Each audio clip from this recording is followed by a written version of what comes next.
なちゃん、金子でございます。ということで、今日なんですけども、市場に行きましたら、とんでもない魚が売ってましたんで、買ってきました。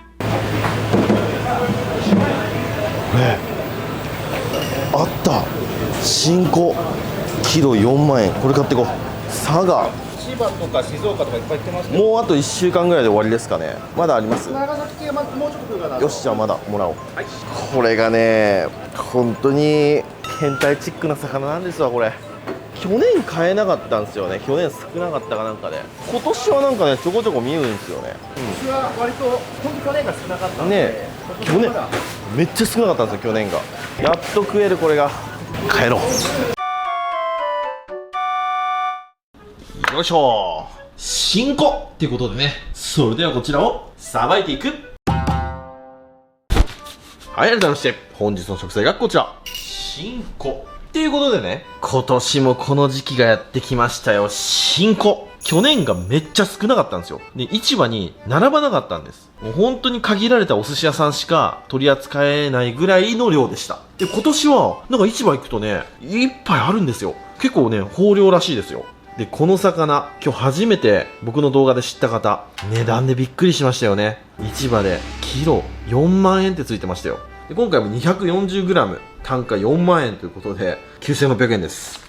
まあ、ちょこっと抜きましたけど、仕込み用で。後からまたそれ出てきます。いや、すごい高級魚ですよ。で、この魚、なんでこんなに高いかと言いますと、1年のうちに取れる時期と食べられることができる期間がめっちゃ限られてるんですよ。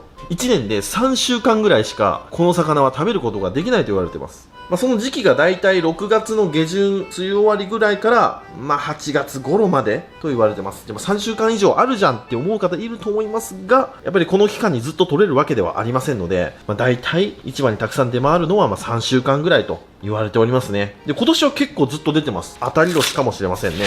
で、この魚何かと言いますと、皆さんが一番知ってるところで言うと、小肌という魚の稚魚になります。新子っていうのはですね、いろんな魚に使います。新しい子と書いて新子ですね。新物みたいな感じで言われることが多いです。うなぎとかイカの出始めのものもやっぱ新子って言ったりしますよね。まあでも新子の代表格といったらまあこの小肌の小さいやつ、これじゃないかなと思います。皆さんがよく知ってるのはこちらじゃないですかね。これが小肌ですね。で、この魚は出世魚で、この4センチから6センチほどのものを新子と言います。この新子はだいたい卵から生まれてから4ヶ月ぐらいですね。4ヶ月ぐらいでこのぐらいの大きさになります。で、これが成長していって7センチから10センチほど、このぐらいですかね。このぐらいになると小肌と呼びます。このぐらいのサイズはお寿司屋さんがこぞって使うサイズですね。15センチぐらい。このぐらいのサイズですね。このぐらいになると中摘みと言います。で、こう中摘みより大きくなったものをこの白と呼ばれますね。4段階進化するっていう魚。で、この魚は小さければ小さいほどキロ単価が高いです。小肌は年中あるんですけど、この新子は本当に今の時期しかありません。で、これ食べ方がもう本当にお寿司しか聞いたことないです。握りのネタの一択。市場でこれ買ってく人はもうほぼお寿司屋さんです。それも結構いいとこのお寿司屋さんだと思います。お寿司屋さんでもこれを扱えるか扱えないか、それ結構差が出ると聞いたことあります。まあ何せ仕込みが大変だし値段も高い。値段も高いってことはそれなりのお値段でお客様にも提供しなきゃいけませんからね。まあちょっと喋り出すとね、ちょっとキリがないんで、早速今日はこちらの新子を使って、新子の握り寿司、新子の握り寿司を作っていきたいと思います。やっぱり僕はラリルレロの発音が悪いですね。そしたらこれ今から開いていくんですけど、あんまりにもちっちゃいもんで、さばき方が最初伝わりにくいと思いますんで、まずこの中積みで同じようにさばいていきますね。まずは鱗取っていきます。しっかり鱗取ります。この尻尾の背中のライン、上のところ、このキワキワのライン、ここを見逃しがちです。で、お腹のライン、優しく取ります。そしてね、このギンギンが剥がれちゃいますんでね。ここで鱗をしっかり丁寧に取ること、綺麗な仕事をすることが一流ですね。この小肌の鱗はね、本当にね、残るんですよ、口の中に。なので、絶対に綺麗に取りたい。今日市場終わりがけに行ったんでね、より抜かれた後のなんか傷物とか、あと油の乗りが良くない中積みしか残ってませんでしたね。もう小肌サイズは全部抜かれてました。なので市場は早く行かないと全部残り物になっちゃいます。鱗が取れましたら、次はこの黒いぼっち、ここから頭をまっすぐに落とします。こうですね、ここから頭をまっすぐに。そしたらお腹を割ります。で、内臓をかき出して、っと腹弱いですね。こうなったら、まず僕は尻尾を落としちゃいます。この状態。そしたら、このヒレですね。ここにヒレがありますんで、これも取っちゃいます。頭、内臓、尻尾、ヒレ、落ちた状態。この状態にします。まず、ここ、骨の上から包丁を入れます。こう入れて、開きます。これくっついた状態ですね。この状態。そしたら、身の方を下にして、で、こっち側にまだ骨がついてます。ここですね、背骨がついてますので、この背骨を外していきます。包丁を入れて、こういう風に。はい。そしたら腹骨をすいていきます。そしたらここに背びれの骨があるんで、これも少し浮かしておきます。こういう形ですね。ここついたままだと塩を打った時に、ここの肉だけ塩がかかりませんので、これを浮かしておく。まあ、こう取っちゃってもいいですけどね。こうやって取っちゃってもいいです。もう一回いきます。尻尾を落とす。背びれ落とす。開く、反転。こうですね。で、腹骨をすくう。で、こうギザギザっとしとるんで、腹骨をこう入れた時に立てて、切り口をシャープにすると。で、ここの骨を浮かして、こうやって取っちゃっても OK ですね。これが小肌のさばき方ですね。皮目を下にして、お塩を振ります。で、この塩の締め加減とか酢の締め加減もお寿司屋さんによってまた違いますね。これで冷蔵庫で、まあ僕は1時間ぐらい置きます。で、1時間後に塩拭き取って、で、お酢に1時間つけます。で、1時間だったらお酢から上げて、お酢をしっかり拭き取って、5時間から1日寝かすと、骨も気にならず美味しい小肌の酢漬けになります。はい。じゃあこういう感じで、同じことをこのサイズでやっていきます。まず、鱗を落とします。優しく優しく。結構鱗ついてます。これちっちゃいな。本当にね、感覚的にメダカさばいてるみたいなんですよ。このぐらいだったらやりやすいですけどね。それでも小さいですけど。はい、そしたらまずは頭を落とします。で、腹を割る。内臓を取る。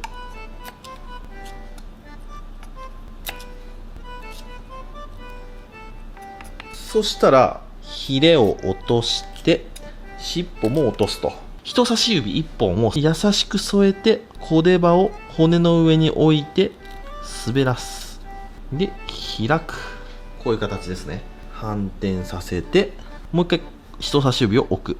で、骨の上に包丁を置いて、滑らす。スッと。そうすると中骨が取れます。これです。腹骨をすいていきます。すいたら、シャープに。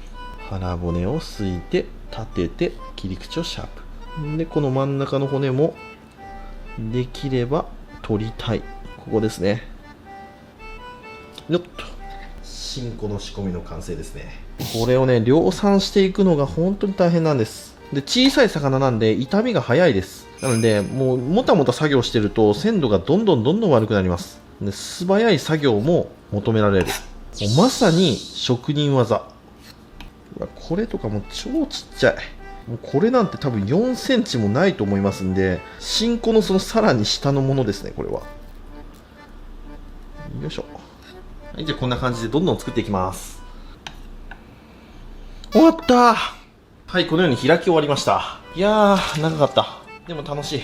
そしたら竹ざるの上に皮を下にして並べていきます。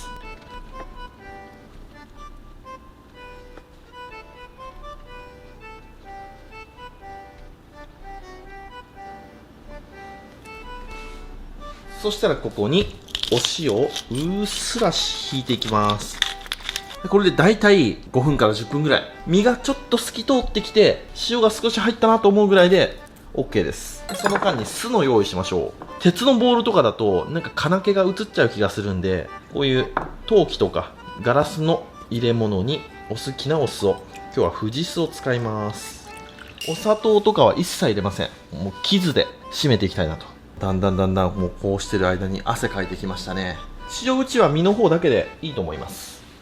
かなり汗かいて身が透き通ってきましたね。これ塩漬け完了。ペーパーで水気を取ります。結構水が出てるの分かりますかね。そしたら裏側も水気をしっかり取って、はい、そしたらお酢の中に入れていきます。で重ならないように酢の中でふわふわっとさせます。これで5分ぐらい締めます。で身が白っぽくなってきたら OK。 はい、 OK ですね。5分経過しました。このぐらい白くなったら OK。 そしたらざるにあけて、この酢はまた何かで再利用します。でペーパーの上に並べて余った酢も拭き取ります。はい、これでこのまま握ってキリッとした感じの新子の握りもいいですし、1日寝かして酢の角を取ったまろやかな新子の握りにしてもいいと思いますよ。好みですね。事前に5時間前に仕込んでおいたものがあります。こちらですね。はい、いい感じに酢の角が取れてうまそうです。今日はこれを握っていきましょう。ほんであと冷蔵庫に1週間くらい前に買ったいいのどぐろがあったんで、それもちょうど食べ頃かなと思いますんでおろしていきましょう。寝かしたっていうか寝ちゃってた。あ、良さそう良さそう。のどぐろちゃんですね。匂いはいい香り。うわー、すごい油よう回っとるわ。すんごい対抗だな。1週間前に買っといたんだよな。あまりにも物が良くて衝動買いしちゃいました。最近ねあまりいいのどぐろを見ないんですよね。でもね激高ですよこれ。任天堂スイッチが買えるぐらいの値段しますよ。ほら素敵。やっぱお腹にピチッとシートかましておくといいですね。もう片にはもうあと4日ぐらいいけますね。でこのねグリーンパーチこれめっちゃいいです。いろんな紙で熟成しましたけど、なんかこれが一番しっくりくるかも、この方法が。はい、そしたらのどぐろ骨も全部抜きました。そしたら軽く塩締めします。バットにピンク岩塩をさーっと引いて皮目を下にしておきます。で身の方にも全体的にさーっと塩を打ちます。これでラップをせずに冷蔵庫でそうだな20分ぐらい置きますか。はい、では20分経過しましたので水気を取ります。はい、水分が抜けてこうもっちりとしましたね。そしたら切りつけて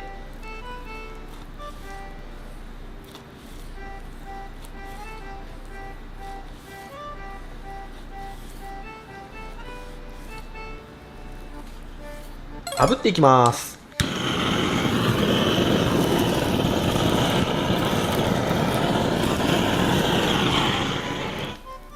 はい、これでのどぐろの炙りの完成。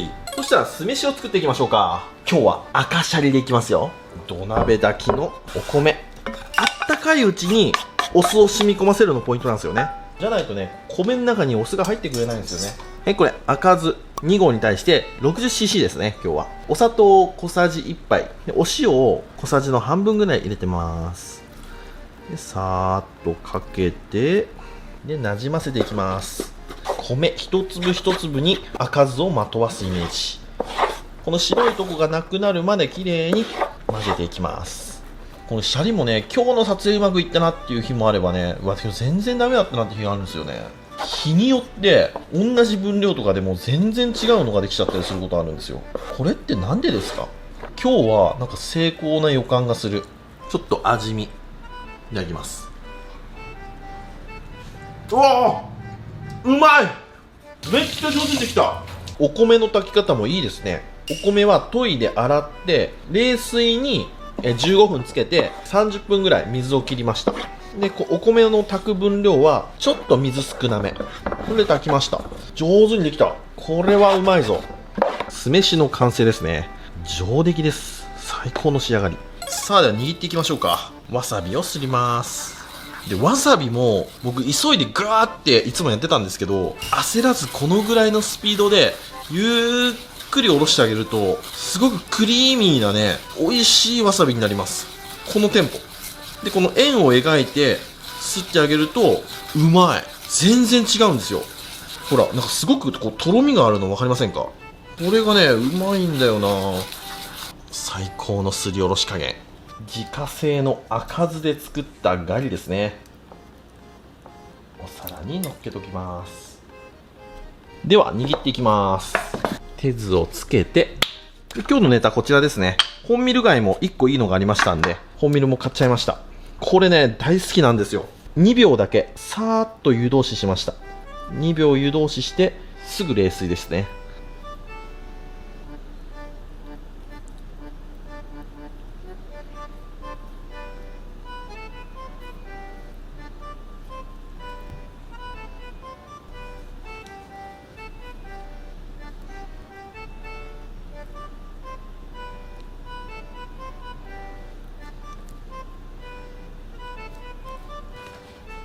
次のどぐろいきましょう。のどぐろはちょっと気持ちわさび多めで。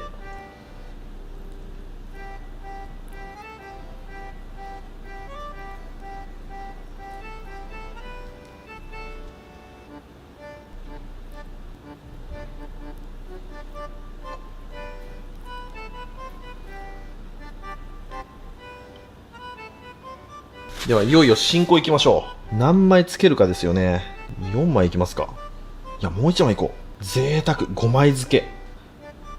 お寿司屋さんでも僕5枚漬けは遭遇したことないですよ。これがね、難しいんだ。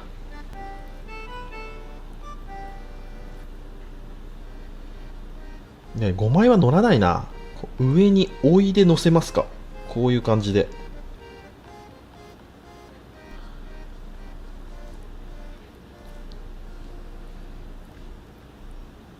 やばい、無言になってしまう。もう乗せれるだけ乗せましょう。おー、うまそう。そしたら小肌もいきますか。でちょっと大きいのでここに切れ込みを入れて、でここにわさび。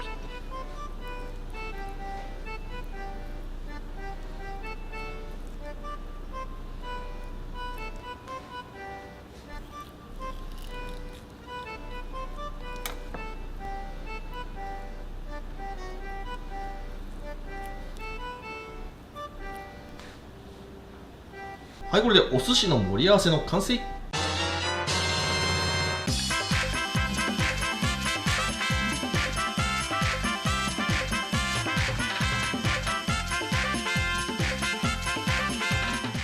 はい、じゃあ完成。いただきます。よっしゃ、食べていこう。いやー、うまそうな握りができたな。まずはお醤油を塗っていきます。本ミル貝、のどぐろ、そして新子、小肌。よし、ではいただきます。じゃあまずは本ミルからいきます。いただきます。うまっ。今日めちゃくちゃいい。酢飯が完璧だな。本ミル貝2枚貝の中でトップ3には確実に入るね。本当にお寿司とよく合うこの貝。もう神様が、お前はお寿司になるために生まれろって言って誕生した貝なんじゃないかなって思うぐらい酢飯と相性が合う。では次はのどぐろいきましょう。のどぐろいただきます。あかんこね。うんまっ。めちゃくちゃいいのどぐろ。ガリ。油物食べた後はガリでさっぱりいきたいですよね。うわ、美味しいわ。では今日の主役、新子ですね。さばくの大変だったなこれ。ではいただきます。うわうまっ。この爽やかな味わいなんですよ。夏始まったなーって感じ。これで、ね、どんだけでも食べれます。めっちゃうまい。もう骨とか一切気になりません。柔らかくてうまい。であんだけちっちゃいから口の中で酢飯と交わるんですよね。この口の中でのこの酢飯と新子の一体感、素晴らしいですね。じゃあ最後、中積み小肌ですね。いただきます。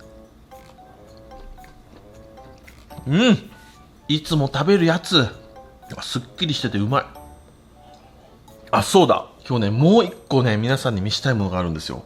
市場で、とんでもないしじみが売ってたんですよ。それがこちら。このしじみ見てくださいよ。ちょっと映像じゃ伝わりにくいんですけど、この500円玉と並べると、この大きさです。半端じゃなくないですか。別に変わった種類のしじみじゃないんですよ。普通の大和しじみになります。こんなでかいの。なんでこんなにでかいか皆さんわかりますか？実はこれはですね、こちらのしじみが北海道の大樹町という町で採れたしじみでございます。ここまで大きいのはですね、なんとこのしじみ1年で1日しか漁獲できないんですよ。1日、たった1日。その日に今日たまたま市場行ったら見事ぶち当たって売ってました。これすっげーレアです。いや、にしてもでかすぎですけどね。これでしじみのお味噌汁作って締めますか。500cc にだしの地図、昆布も落としちゃおう。でそこにしじみ、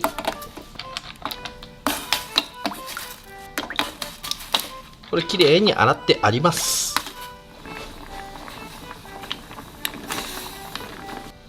でここにお味噌を溶きます。はい、出来上がり。はい、できました。でかいですね。でかいけどさすがにやっぱり縮まりますね。こんなもんです。500円玉サイズだったのが10円玉サイズぐらいになりました。まずはスープからいただきます。うわ、だし濃っ。なんじゃこれ。うわ、これね、肝臓が喜んどる。うんまっ。これ毎日飲みたいな。めちゃくちゃ濃厚。身いただきましょう。うわ、身もうまっ。しじみっていつもこんなちっちゃいじゃないですか。このアサリみたいにしじみが食べれるって幸せ。うんまっ。身質的にはハマグリに近いですね。でもこのしじみ特有のこの香り、いいですね。これは酒飲みの味方だわ。今日はお飲み物なしでいこう。それじっくり食べていくよ。ごちそうさまでした。ということで今日は市場で見かけたキロ4万円の新子を使って握り作ってみましたけども、うまかった。手間かけただけのことはあるな。ああやってお寿司屋さんでパクッと行くのもいいですけど、ああやって自分でね作って食べるのもまたいいですわ。今日めっちゃ上手にできたし、酢飯とか最高の出来上がりでしたね。いやー、ちょっとまた近々またやらなあかんな。出張気まぐれ寿司第3弾。誰か呼んで。こちらオファー待ちの状況となっておりますので、はい、お寿司が好きだよっていうインフルエンサーの方お待ちしております。はい、というわけで今日はご視聴ありがとうございました。バイバイ。